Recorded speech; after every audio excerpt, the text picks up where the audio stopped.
Jajan bareng Bapak. Masa tinggal di Betawi kagak kenal makanan Tennessee? Betawi. Nih Pak, masakan Betawi banyak. Pada paham kagak? Pak Erik sama Bang Rano aja makan di mari. Almarhum Pak Bon dan Mak Nyus juga pernah review. Pertama, saya pesen sayur bosen. Sayur besan. Konon nih menu sakral Pak. Keluarnya pas acara besanan doang. Ton kuahnya tuh mirip sayur lodeh. Gurih manis bersantan tapi lebih pekat dan wangi lengkuas. Mantep banget. Ini dia khasnya sayur besan, terubuk. Terubuk atau tebu telur ini wajib ada walaupun langka. Rasanya beneran mirip telur Pak. Teksturnya crumbly di mulut kayak telur ikan. Tendang banget.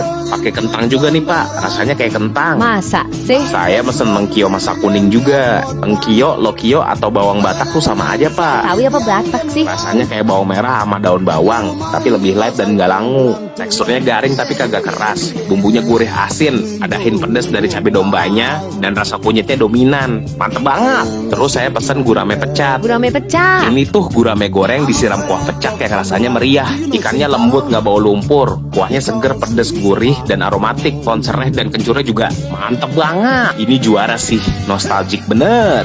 Minumnya kita ngebir peletok, seger berempah tapi light, nggak overwhelming. Langsung dah kita gegar semuanya pakai nasi, lalapan daun popohan sama sambal dadak. Overall gurih-gurih nyoy, badung bamplang, tintung timplang. Spill bill. Jajannya di Dapur Betawi Cinere.